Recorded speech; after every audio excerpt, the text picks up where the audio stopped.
Hello friends, welcome to the Scotty channel. இப்போ வந்து நம்ம சேனலில் என்ன வீடியோ பார்க்க போகிறோம் அப்படின்னா, நீங்கள் வந்துட்டு எந்த ஃபீல்டு வந்து ஒர்க் பண்ணிகிட்டு இருந்தாலும் சரி, இப்போ நீங்கள் வந்து ஒரு டெய்லரிங் ஃபீல்டில் இருக்கீங்க, இல்லை வந்துட்டு மேக்கப் ஆர்டிஸ்ட்டாக இருக்கீங்க, ஆரி ஒர்க் பண்ணுறீங்க, நீங்கள் எம்ப்ராய்டரி இந்த மாதிரி நீங்கள் எந்த ஒர்க் பண்ணிகிட்டு இருந்தாலும் சரி, உங்களோட அந்த ஒரு பர்டிகுலர் ஜாப் நீங்கள் அப்படி பண்ணுறீங்க அப்படிங்கிறப்போ அதில் வந்து மந்த்லி டார்கெட்டுங்கிற ஒரு அமௌண்ட்டு வந்து நீங்கள் ஃபிக்ஸ் பண்ணுறீங்கன்னா, அந்த அமௌண்ட் எப்படி நீங்கள் அந்த மந்த் வந்து ஏர்ன் பண்ணுறீங்க அப்படிங்கிறதுக்கான நான் வந்துட்டு ஒரு நிறைய ஸ்டெப்ஸு தான் சொல்ல போகிறேன். ஸோ அந்த ஸ்டெப் வந்து நீங்கள் ஃபாலோ பண்ணுறீங்க அப்படின்னா அது மூலமாக நீங்கள் வந்து உங்கள் டார்கெட்டை அச்சீவ் பண்ணலாம். ஸோ வாங்க இப்போ வீடியோக்குள்ளே போகலாம். இப்போ ஃபஸ்ட்டு வந்து பார்த்துட்டிங்கன்னா, நீங்கள் எந்த ஃபீல்டுனாலும் பரவாயில்ல, நீங்கள் வந்து ஒரு ஸ்மால் பிஸ்னஸ் பண்ணுறீங்க, ப்ராடக்ட்ஸ் வந்து எடுத்து சேல்ஸ் பண்ணுறீங்க, இல்லை நீங்களே வந்துட்டு ஓனாக ப்ராடக்ட்ஸ் வந்து மேக் பண்ணி அதை வந்து சேல் பண்ணுறீங்க அப்படின்னாலுமே, என்ன ப்ராடக்ட்ஸ் பண்ணுறதுனாலும் நீங்கள் ஃபஸ்ட்டு அதை வந்து நல்லா வந்து ஸ்டடி பண்ணிக்கோங்க. ஒரு ப்ராடக்ட்ஸ் நீங்கள் கற்றுக்கிட்டு வந்துட்டு அதுக்கடுத்து அதை மேக் பண்ணி அதை வந்து சேல் பண்ண போகிறீங்க அப்படின்னா, நீங்கள் ஃபஸ்ட்டு அதை வந்து நல்லா ஸ்டடி பண்ணிக்கோங்க. இப்போ மேக்கப் ஆர்டிஸ்ட் ஆகணும், நீங்கள் வந்து ஒரு பியூட்டிஷியன் ஆகணும்னா கூட நீங்கள் அதை வந்து நல்லா ஸ்டடி பண்ணிக்கோங்க. அதுக்கப்புறம் நீங்கள் வந்து அந்த ஒர்க்கை ஸ்டார்ட் பண்ணுங்கள். மேக்கப் ஆர்டிஸ்ட் பற்றி 2 டீட்டெயிலான வீடியோ வந்து நம்ம சேனலில் அப்லோட் பண்ணியிருக்கோம். ஸோ பார்க்காதவங்க அந்த வீடியோ மேலே வந்து ஐகார்டில் கொடுக்குறேன் பாருங்கள். அதிலே வந்து நிறைய யூஸ்ஃபுல்லான டிப்ஸ் வந்து ஷேர் பண்ணியிருக்கேன். அதே மாதிரி இப்போ நீங்கள் வந்து டெய்லரிங் கற்றுக்குறீங்க அப்படின்னா, நீங்கள் அதை வந்து நீட்டாக பர்ஃபெக்டாக கற்றுக்கோங்க. அதுக்கடுத்து வந்துட்டு அதை ஒர்க்காக ஸ்டார்ட் பண்ணுங்கள். ஸோ எப்பயுமே வந்துட்டு நீங்கள் ஒரு ஒன்று வந்து ஸ்டார்ட் பண்ண போகிறீங்க ஒரு ஒர்க் அப்படின்னா, அதை ஃபுல் அண்ட் ஃபுல் நீங்கள் வந்து நல்லா ஸ்டடி பண்ணாமல் நீங்கள் வந்து எதுவுமே வந்து லைட்டாக வந்து உங்களுக்கு லைட்டாக தெரியும் அப்படின்னு சொல்லி ஸ்டார்ட் பண்ணக்கூடாது. நீங்கள் அதை நீட்டாக கம்ப்ளீட்டாக உங்களுக்கு ஒரு ஒர்க் அப்படிங்கிறப்ப அதை நீட்டாக பண்ண தெரியணும். அந்தளவுக்கு நீட்டாக நீங்கள் படிச்சிருங்க. அதுக்கப்புறம் அதை ஸ்டார்ட் பண்ணுங்கள் அந்த ஒர்க்கை. ஸோ நெக்ஸ்ட்டு வந்து பார்த்துட்டிங்கன்னா, நீங்கள் வந்து ஒரு ஒர்க்கை ஸ்டார்ட் பண்ணுறீங்க, இல்லை அதை ஒரு பிஸ்னஸாகவே ஸ்டார்ட் பண்ணுறீங்கன்னா, அதை ஃபஸ்ட்டு ஸ்டார்ட்டில் வந்து ஸ்மால் அமௌண்ட் ஆஃப் பட்ஜெட் போடுங்க. அதுலேயே வந்து ஃபஸ்ட்டு ஸ்டார்ட் பண்ணும்போதே நிறைய அமௌண்ட் போட்டு அந்த பட்ஜெட் வந்து உங்களுக்கே வந்துட்டு ரொம்ப கடன் வாங்கி அந்த மாதிரி போடுற மாதிரி இல்லாமல் மினிமலாக அமௌண்ட் ஃபஸ்ட்டு போட்டு ஸ்டார்ட் பண்ணுங்கள். அதுக்கடுத்து அந்த ஒர்க்கு போகும்போது உங்களுக்கே தெரியும் எந்தளவுக்கு வந்து க்ரோ அப் ஆகியிருக்குன்னு. ஸோ அதுக்கடுத்து அந்த ஒர்க்கில் இருந்து ஒரு ப்ராஃபிட்லேருந்து நீங்கள் அதுக்கு மேலே வந்துட்டு இன்னுமே அமௌண்ட் வந்து அதில் நீங்கள் போடலாம். ஸோ ஒர்க் அப்படின்னு வரும்போது ஸ்டார்ட் பண்ணும்போது எப்பயுமே வந்துட்டு மினிமல் அமௌண்ட்லேருந்து நீங்கள் ஸ்டார்ட் பண்ணிக்கோங்க. அந்த பிஸ்னஸாக இருந்தாலும் சரி, நீங்கள் ஸ்டார்ட் பண்ணுற ஒர்க் எதுவாக இருந்தாலுமே. அண்டு வந்து நெக்ஸ்ட் பாயிண்ட்டு பார்த்துட்டிங்கன்னா, நீங்கள் ஒரு ப்ராடக்ட் சேல் பண்ணுறீங்க அப்படிங்கிறப்போ உங்கள் கிளைண்ட்டோட ரிவ்யூ வந்து நீங்கள் நிறைய வாங்குவீங்க அப்படிங்கிறப்போ அதை வந்து நீங்கள் ஷேர் பண்ணுங்கள். ஸோ கிளைண்ட்டோட ரிவ்யூ வந்து ரொம்ப முக்கியம். அது நீங்கள் சின்ன பொருள் நீங்கள் அவங்களுக்கு சேல் பண்ணாலும் சரி, அது பேக்கேஜிங்கோட நீட்டாக அங்கே வந்து போய் டெலிவரி ஆகுது அப்படின்னா, ஸோ அவங்க அதை எடுத்து வந்துட்டு காமிக்கும்போது அந்த ப்ராடக்ட்டோட பிக் உங்களுக்கு ஆட் பண்ணுறாங்கன்னா, ஸோ அந்த கிளைண்ட்டோட ரிவ்யூவை வந்து நீங்கள் ஆட் பண்ணுங்கள். நீங்கள் போடுற வீடியோலையோ, இல்லை நீங்கள் போடுற வாட்ஸ்அப் ஸ்டேட்டஸ் போஸ்ட்லேயோ, இல்லை இன்ஸ்டாகிராம் போஸ்ட்டில் இந்த மாதிரி ஏதாவது ஒன்றில் வந்துட்டு கிளைண்ட்டோட ரிவ்யூ வந்து ஆட் பண்ணுங்கள். ஸோ அப்போ தான் வந்துட்டு அகைன் இன்னுமே மேலே கஸ்டமர் வர்றாங்க அப்படின்னா உங்கள்கிட்ட இந்த ஏற்கனவே வந்த கிளைண்ட்டோட ரிவ்யூவை பார்த்து உங்களுக்கு இன்னும் வந்து அதிகமாக கிளைண்ட் வந்து வருவாங்க. ஸோ நெக்ஸ்ட்டு வந்து பார்த்துட்டிங்கன்னா, social media marketing. So social media வந்து நீங்கள் யூஸ் பண்ணுங்கள். உங்கள் இன்ஸ்டாகிராம் பேஜ் ஓப்பன் பண்ணிக்கோங்க. நீங்கள் ஒரு ஒர்க் ஸ்டார்ட் பண்ணுறீங்கன்னா அதை டெய்லி போஸ்ட் பண்ணுங்கள். அதுக்கு வந்து யூஸ் பண்ணுங்கள். எதை வந்து மெயினாக யூஸ் பண்ணணும்னா இன்ஸ்டாகிராமும் வாட்ஸ்அப்பு. நீங்கள் யூடியூப் சேனல் வச்சுருக்கீங்க அப்படின்னா ஓப்பன் பண்ணுறீங்கன்னா, இப்போ அதுவுமே யூடியூப் பேஜ் ஓப்பன் பண்ணி நீங்கள் வந்து அதுலேயுமே டெய்லி டே பை டே என்ன ஒர்க் அப்படின்னு ஷேர் பண்ணிகிட்டே இருங்க. அது மூலமாக உங்களுக்கு நிறைய கஸ்டமர் வருவாங்க. அண்டு வந்துட்டு பார்த்தீங்கன்னா, அடுத்த பாயிண்ட்டு ப்ராஃபிட் அமௌண்ட் வந்து நீங்கள் எப்போவுமே நோட் பண்ணி வைங்க டைரியில். ஸோ நீங்கள் ஒரு ப்ராடக்ட் வந்து சேல் பண்ணுறீங்க அப்படின்னா, வாங்கிட்டு வந்திருப்பீங்க நிறைய ப்ராடக்ட்ஸ், அதை வந்து நோட் பண்ணி வைங்க. டெய்லி வந்துட்டு எவ்வளோ ப்ராடக்ட்ஸ் பை பண்ணியிருக்கோம், அதே மாதிரி எவ்வளோ சேல் ஆகியிருக்கு, அதுலேருந்து ப்ராஃபிட் எவ்வளவு அப்படின்னு சொல்கிறத நீங்கள் தெளிவாக நீங்கள் வந்து ஒரு டைரி போட்டு அதுக்குன்னு தனி டைரி வச்சு நீங்கள் எழுதி வைங்க. ஸோ அது வந்து ரொம்ப முக்கியம். அதுக்கடுத்து வந்து பாயிண்ட்டு பார்த்தீங்கன்னா, வாட்ஸ்அப் குரூப் வச்சுக்கோங்க. ஸோ வாட்ஸ்அப் குரூப் நீங்கள் வந்து உங்களோட கஸ்டமருக்குன்னு தனியாக ஒரு வாட்ஸ்அப் குரூப் மேக் பண்ணி வச்சுக்கோங்க. இப்போ நீங்கள் வந்துட்டு ஒரு சர்வீஸ் பண்ணுறீங்க. இப்போ நான் வந்துட்டு பார்த்திங்கன்னா, இப்போ மேக்கப் ஆர்டிஸ்ட்டாக இருக்கேன், இப்போ வந்து பார்லர் பியூட்டிஷியன் ஒர்க் பண்ணிகிட்ருக்கேன் அப்படிங்கிறப்போ, ஸோ நமக்குன்னு வர கிளைண்ட் இருப்பாங்க. ஸோ அந்த கஸ்டமர்ஸ் வந்து தனி ஒரு வாட்ஸ்அப் குரூப் அப்டேட் பண்ணி வச்சோம் அப்படின்னா, ஸோ அவங்களுக்கு வந்து நம்ம என்னென்ன ஆஃபர்ஸ் போடுறோமோ, அதுக்கடுத்து என்னென்ன ப்ராடக்ட்ஸ் வந்து நியூவாக வந்திருக்கோ அவங்க அப்டேட் பண்ணிகிட்டே இருப்போம். ஸோ உங்களோட கிளைண்ட்டை வந்து வெளியில் போக விடாமல் உங்கள்கிட்டே மறுபடி வரணும் அப்படின்னா, அதுக்கு நீங்கள் ட்ரஸ்டடான ஒர்க் இருக்கணும். அதே மாதிரி அவங்களுக்குன்னு ஒரு கம்யூனிட்டியாக நீங்கள் அவங்க கூட வந்துட்டு ஒரு குரூப் ஃபார்ம் பண்ணி அவங்களுக்குன்னு ஒரு வாட்ஸ்அப் குரூப் ஓப்பன் பண்ணி டெய்லி டே பை டே நீங்கள் என்ன அப்டேட் பண்ணணும்னு நினைக்கிறீங்களோ அவங்களுக்கு அப்டேட் பண்ணிக்கோங்க. நெக்ஸ்ட்டு வந்து ஆஃபர்ஸ் வந்து பார்த்திங்கன்னா, நீங்கள் உங்கள் ஷாப்பில் வந்துட்டு அப்பப்போ ஆஃபர்ஸ் வந்து நீங்கள் அனௌன்ஸ் பண்ணலாம். ஆஃபர்ஸ் போடுறது மூலமாக வந்துட்டு கிளைண்ட்டுக்கும் வந்து இன்னுமே யூஸ்ஃபுல்லாக இருக்கும். அண்ட் உங்களுக்குமே வந்துட்டு அகைன் வந்து கிளைண்ட் அகைன் வருவாங்க. ஸோ அது வந்து நீங்கள் ஸ்மால் பிஸ்னஸ் பண்ணாலுமே அப்படி தான், ப்ராடக்ட்ஸ் சேல் பண்ணுறீங்க அப்படின்னாலுமே அதில் வந்து அப்பப்போ ஆஃபர்ஸ் கொடுங்க. ஸோ ஆஃபர்ஸ் கொடுக்கும்போது ஆஃப்டர் வந்துட்டு உங்களுக்கு கிளைண்ட் வர்றதுக்கு நிறைய சான்ஸ் இருக்குது. அண்ட் அந்த கிளைண்ட்டு இன்னொரு கிளைண்ட்டுக்கிட்ட புதுசாக ஒருத்தவங்க கிட்ட போய் சொல்லுவாங்க, ஸோ நான் இங்கே வந்து இந்த ப்ராடக்ட்ஸ் வாங்கியிருந்தேன், ஸோ இவங்க வந்து இந்த ஆஃபர் கொடுத்துருக்காங்க, ஸோ உங்களுக்கு வேணுமான்னு கேட்கும்போது ஸோ அந்த இன்னொரு புதுசாக இருக்கிற ஒரு பர்சன் வந்து ஸோ உங்ககிட்ட வந்து வாங்க ட்ரை பண்ணுவாங்க. இந்த மாதிரி தான் வந்து இன்னும் நிறைய பேருக்கு உங்களோட ப்ராடக்ட் சேலாக இருக்கட்டும், உங்களோட ஒர்க்காக இருக்கட்டும், எல்லாமே இந்த மாதிரி தான் வந்துட்டு ரீச் ஆகும். ஸோ ஆஃபர்ஸ் வந்து நீங்கள் அடிக்கடி வந்து நம்ம உங்களோட பேஜில் வந்து நீங்கள் அப்டேட் பண்ணுங்கள். இப்போ நீங்கள் வாட்ஸ்அப் குரூப் வச்சுருக்கீங்கன்னா அதில் மெயினாக போடுங்க. அப்போ உங்களோட குரூப் இருக்காங்கல்ல, ஸோ அவங்களுக்கு அது ஷேர் பண்ணுங்கள். அதே மாதிரி வாட்ஸ்அப் ஸ்டேட்டஸில் வைங்க, இன்ஸ்டா போஸ்ட்டில் வைங்க, இந்த மாதிரி பண்ணுங்கள். அது மூலமாக உங்களுக்கு இன்னுமே நிறைய கிளைண்ட்ஸ் வருவாங்க. அண்டு அடுத்த பாயிண்ட் பார்த்திங்கன்னா, ஸோ மந்த்லி இன்கம் அப்படின்னு சொல்லிட்டு ஒரு டார்கெட் வைங்க. ஸோ அந்த டார்கெட் வந்து ரொம்ப முக்கியம். உங்கள் இன்கம் ஆக்சுவலி இந்த வீடியோவே மெயின் எதுக்காகனா, உங்களுக்கு மந்த்லி ஒரு இன்கம் வரணும்னா அதை நான் எப்படியாச்சும் ஜென்ரேட் பண்ணிடணும், இந்த மந்த் இந்த இன்கம் நான் ஜென்ரேட் பண்ணிடணுங்கிற டார்கெட்டோட நீங்கள் ஃபிக்ஸ் பண்ணிடுங்க. ஸோ மந்த்லி இப்போ நீங்கள் என்ன ஒர்க் பண்ணுறீங்களோ அதில் வந்து எனக்கு இந்த மந்த் வந்து 5,000 இந்த ஒர்க்கில் வந்து நான் எடுக்கணும் அப்படின்னு வைங்க. இல்லை ஒரு 10,000 ஒரு 50,000 நீங்கள் போட்ட இன்வெஸ்ட்மெண்ட்டுக்கு ஏற்ற மாதிரி நீங்கள் அந்த ஒர்க்குக்கு ஏற்ற மாதிரி நீங்கள் ஒரு இன்கம்க்கான ஒரு டார்கெட் வச்சுக்கோங்க, மந்த்லி டார்கெட். இப்போ ஒரு 10,000 இல்லைனா ஒரு 50,000 ஒரு 30,000 ஒரு 25,000 இந்த மாதிரி வச்சுக்கிறீங்கன்னா அதுக்கேற்ற அளவுக்கு நம்ம வந்து ஒர்க் போடணும். ஸோ டே பை டே நீங்கள் உங்கள் ஒர்க்கை வந்து கொடுத்துட்டே இருங்க. நீங்கள் ஒரு வீடியோ பண்ணுறீங்க அப்படின்னா, ஒரு ப்ராடக்ட் வந்து நீங்கள் சேல் பண்ணுறீங்க அப்படின்னா அதோட வீடியோ நீங்கள் இன்ஸ்டாகிராமில் போடுங்க, உங்கள் யூடியூப் சேனலில் போடுங்க. சின்ன வீடியோவாக மேக் பண்ணால் கூட ஒரு ரீல்ஸாக ஷேர் பண்ணுங்கள். இப்போ யூடியூப்பில் வந்து ஒரு வீடியோவை ஒரு ஷார்ட்ஸ் வீடியோவாக போடுங்க. அந்த மாதிரி போடுறது மூலமாக உங்களுக்கு வந்துட்டு நிறைய கிளைண்ட் வந்து வருவாங்க, நிறைய கஸ்டமர்ஸ் வருவாங்க. ஸோ அதன் மூலமாக உங்கள் பிஸ்னஸ் வந்து இன்னுமே க்ரோ அப் ஆகும். அது மூலமாக நீங்கள் வந்து எவ்வளோ டார்கெட் அமௌண்ட் வச்சிங்களோ அந்த அமௌண்ட்டை நீங்கள் வந்து அச்சீவ் பண்ணலாம். ஸோ நம்மளோட டார்கெட் நம்ம வந்து கன்ஃபார்ம் நம்ம இந்த அமௌண்ட் வச்சுருக்கோம், இதை அச்சீவ் பண்ணணும் அப்படிங்கிறப்ப நம்ம பிஸ்னஸை நம்ம தான் இன்னும் கொஞ்சம் மேலே நம்ம வந்து க்ரோ பண்ணி கொண்டு போகணும். ஸோ நம்ம எந்த லெவலுக்கு வந்து க்ரோ பண்ணி கொண்டு போகிறோமோ அது மூலமாக நம்மளோட இன்கம் வந்து நம்ம அச்சீவ் பண்ண முடியும். ஸோ டார்கெட் அப்படின்னு ஒன்று ஃபிக்ஸ் பண்ணாமல் நீங்கள் வந்துட்டு எவ்வளோ அமௌண்ட் வந்தால் வரட்டும், இல்லைன்னா பரவாயில்ல அப்படிங்கிற மாதிரி இல்லாமல் டார்கெட் ஃபிக்ஸ் பண்ணி அதுக்காக ஓடுங்க, அதுக்காக உழைங்க. ஸோ ஒரு வேலையிலேருந்தும் ஒரு அமௌண்ட் வரும், அதை வந்து எடுத்து சேவ் பண்ணி வைங்க. ஒரு சின்ன கடனாக இருந்தாலும் கொஞ்சம் அமௌண்ட்டாக கட்டும்போது இப்போ உங்களுக்கு வந்துட்டு ஒரு கடனாக வந்து கட்டி முடிச்சிருவீங்க.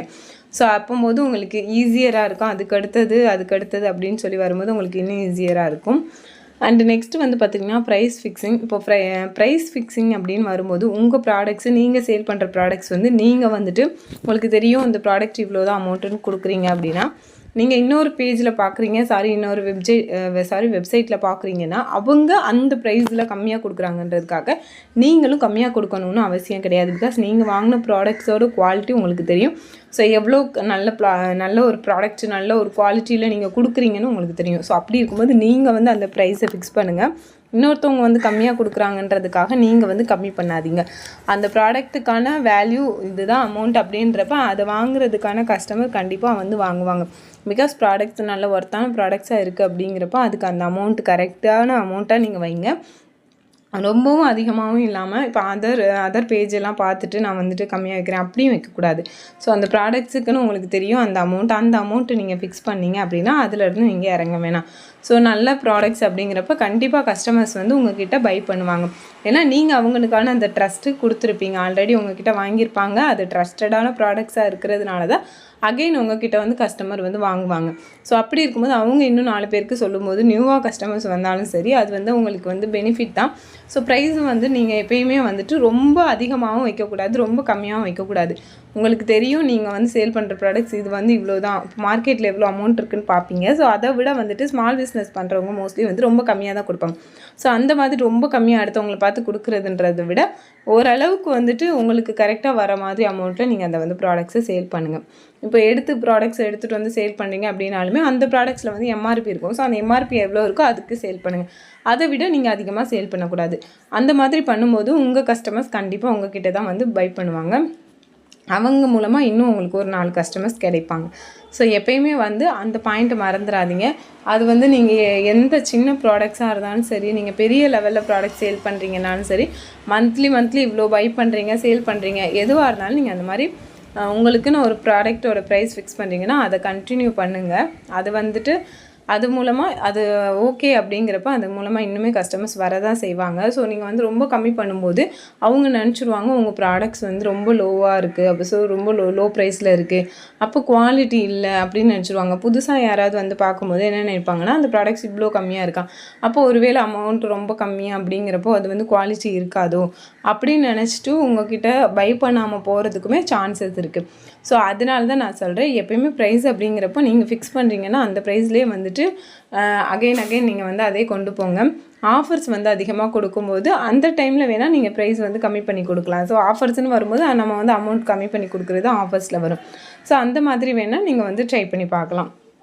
உங்களுக்குன்னு ஒரு டார்கெட் அமௌண்ட் வச்சுருக்கீங்கன்னா அந்த அமௌண்ட்டை நீங்கள் கரெக்டாக அந்த மந்த்துக்குள்ளே நான் ஏர்ன் பண்ணி ஆகணும் அப்படிங்கிற ஒரு வைராக்கியத்தோடு நீங்கள் அந்த வேலையை பார்க்கணும். அது வந்து எந்த ஒர்க்காக இருந்தாலும் சரி தான், நீங்கள் அதை வந்துட்டு கண்டினியூ பண்ணுங்கள். நிறைய ஸ்ட்ரகிள்ஸ் வரும். ஒரு ஒர்க்கை ஸ்டார்ட் பண்ணிட்டோம்னா நிறைய பேர் சொல்லுவாங்க உங்களால் இது முடியாது, நீங்கள் இது பண்ணுறீங்க, இது வந்து ரீச் ஆகாது, இது நிறைய பேர் பண்ணிக்கிட்டு இருக்காங்க. இந்த மாதிரி டீமோட்டிவேட் பண்ணுறதுக்கு வேணால் நிறைய பேர் வருவாங்க. அதுவே அந்த இடத்துல உங்கள் கூட வர்றதுக்கு யாருமே வரமாட்டாங்க. ஸோ நீங்கள் தான் உங்களுக்காக வேலை பார்க்கணும். ஸோ அதை மறந்துடாதீங்க. அண்டு வந்துட்டு நெக்ஸ்ட்டு இன்னொரு பாயிண்ட் என்ன அப்படின்னு பார்த்தீங்கன்னா, நீங்கள் ஒரு ப்ராடக்ட்ஸ் வந்து கொடுக்குறீங்க, சேல் பண்ணுறீங்க, அதை வந்து ஃபஸ்ட்டு கஸ்டமர் வாங்க வராங்க அப்படிங்கிறப்போ ஃபஸ்ட்டு எக்ஸாம்பிளுக்கு ப்ராடக்ட் கேட்பாங்கள்ல. ஸோ எக்ஸாம்பிள் ப்ராடக்ட் கேட்குறாங்கன்னா ஸ்மால் குவான்டிட்டியில் இருக்கிற சின்ன ப்ராடக்ட்ஸை வந்து ஃபஸ்ட்டு நீங்கள் எக்ஸாம்பிளுக்கு கொடுங்க. இப்போ ஒரு சோப் கேட்குறாங்க, இல்லை ஒரு ஃபேஸ் வாஷ், இந்த மாதிரி ஸ்மால் குவான்டிட்டியில் இருக்கும். நீங்கள் வந்துட்டு ஒரு 200 ml இல்லைன்னா வந்துட்டு 300 ml இருக்க பாட்டில் தான் உங்கள்கிட்ட இருக்குது அப்படின்னா அதுலேயே சின்னதாக வந்துட்டு உங்களுக்கு 50 ml இருக்கும். இல்லைன்னா ஜஸ்ட் அவங்க யூஸ் பண்ணி பார்க்க தான் கேட்குறாங்க, அப்போ 50 ml இருக்க ப்ராடக்ட்ஸ் அந்த மாதிரி சாம்பிளுக்கு கொடுங்க. அதை யூஸ் பண்ணிவிட்டு ஓகேவாக இருக்குது, அவங்களுக்கு பிடிச்சிருக்குன்னா அகைன் கஸ்டமர் வந்து உங்ககிட்ட பை பண்ணிக்குவாங்க. ஸோ இந்த மாதிரி மெத்தட் ஃபாலோ பண்ணுங்கள்.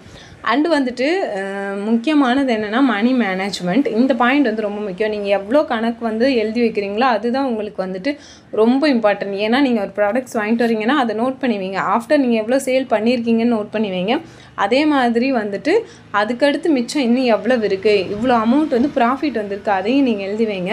ஸோ கலெக்ஷன்ஸ் வாங்கிட்டு இப்போ ஒரு கிளிப் கலெக்ஷன்ஸ் வைங்களேன், அதில் வந்து உங்களுக்கே தெரியும் இவ்வளோ கலெக்ஷன் வந்து சேல் ஆகிருக்கு, ஆஃப்டர் இவ்வளோ கலெக்ஷன்ஸ் இருக்குது, அப்போ நம்ம இதுக்கு மேலே இன்னும் எவ்வளோ பை பண்ணணும்னு உங்களுக்கு அந்த ஐடியா இருக்கும்.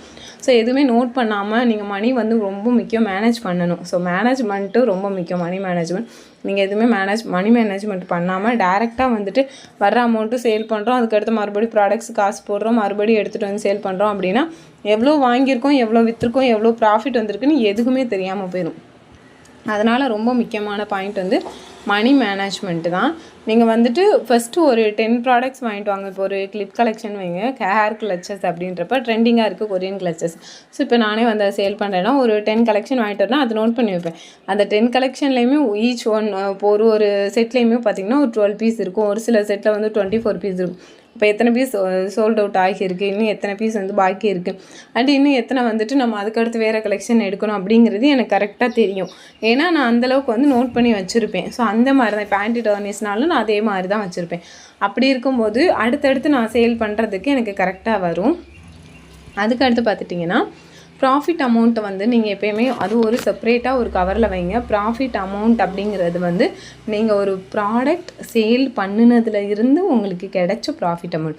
ஸோ அதை வந்து தனி கவரில் வைங்க. நீங்கள் ப்ராடக்ட்டுக்குன்னு போட்டது ஒரு கிளிப்பு வாங்கிட்டு வந்திருக்கீங்கன்னா அந்த கிளிப்பு வந்து ஒரு 10 ரூபாய்க்கு வாங்கிட்டு வந்திருக்கீங்க, நீங்கள் ஒரு 15 ரூபாய்க்கு விற்கிறீங்க. நீங்கள் கிளிப்போட ரேட் எவ்வளோ 10 ரூபாயில் உள்ளதை நீங்கள் 10 ரூபாய்க்கு நீங்கள் கொடுத்தீங்க பார்த்தீங்களா, அந்த 10 தனியேனா அது நீங்கள் அடுத்த கிளிப்பு வாங்குறதுக்கு தேவை. ஸோ 5 ரூபா இருக்குது பார்த்தீங்களா எக்ஸ்ட்ரா, நீங்கள் 15 ரூபாய்க்கு வச்சிங்கல்ல, அந்த 5 ரூபா தான் உங்கள் ப்ராஃபிட். அப்படிங்கிறப்போ ஒரு 10 கிளிப்பு விற்கிறீங்கன்னா 50 ரூபா ப்ராஃபிட். ஸோ அதை வந்து நீங்கள் தனியாக எடுத்து வைங்க. ஸோ ப்ராஃபிட்டுங்கிற வர்ற அமௌண்ட்டை தனியாக வைங்க. ப்ராடக்ட்டை விற்றுட்டு ப்ராடக்ட்டுக்குன்னு தனியாக வந்துச்சு பார்த்தீங்களா, அந்த அமௌண்ட்டை தனியாக வைங்க. அதை அந்த ப்ராடக்ட் அமௌண்ட்டை மறுபடியும் நீங்கள் இன்னும் ப்ராடக்ட் வாங்குறதுக்கு யூஸ் பண்ணுங்கள். ப்ராஃபிட்டுன்னு வர அமௌண்ட்டை செப்பரேட்டாக ஒரு கவரில் போட்டு வைங்க. இந்த மாதிரி பிரித்து வைங்க. அப்போ தான் உங்களுக்கு தெரியும் ப்ராஃபிட் எவ்வளோ வந்திருக்கு. ஸோ ஒரு ப்ராடக்ட்ஸ் அப்படிங்கிறப்போ நம்ம அதுலேருந்து எவ்வளோ ஏர்ன் பண்ணியிருக்கோம், போட்ட அமௌண்ட் அப்படியே எடுத்துருக்கோமா, இல்லை அதை விட நம்ம அதிகமாக எடுத்துருக்கோமா, இல்லை அதை விட எவ்வளோ பர்சன்டேஜ் நம்மளுக்கு வந்து அதிகமாக ப்ராஃபிட் கிடச்சிருக்கு அப்படின்னு டீட்டெயிலாக தெரியும் நம்மளுக்கு. அதனால் எப்போயுமே வந்து ப்ராடக்ட்டோட ப்ராஃபிட் அமௌண்ட் எப்போயுமே தனியாக எடுத்து வைங்க. அது வந்து ரொம்ப முக்கியம். நீங்கள் அது வந்து சேல்ஸ் பண்ணாலும் சரி, நீங்கள் பிஸ்னஸ் பண்ணாலும் சரி, ஒர்க் பண்ணாலும் சரி, எப்பயுமே அதை வந்து மறந்துடாதீங்க. ஸோ ஃபஸ்ட்டு அதுக்கடுத்து வந்து பார்த்துட்டிங்கன்னா, ஃபஸ்ட்டு உங்களோட கடன் எல்லாத்தையும் அடைங்க. அதுக்கப்புறமா நீங்கள் ஒரு சேவிங்ஸோ ஒரு இன்வெஸ்ட்மெண்ட்டை ஸ்டார்ட் பண்ணுங்கள். ஸோ ஆல்ரெடி கடனில் இருக்கீங்க அப்படின்னா, நீங்கள் கடனில் இருக்கும் போதே நான் புதுசாக ஒரு இன்வெஸ்ட்மெண்ட் ஸ்டார்ட் பண்ணுறேன், புதுசாக ஒரு சேவிங்ஸ் பண்ண போகிறேன் அப்படின்னு சொல்லிட்டு ஸ்டார்ட் பண்ணாதீங்க.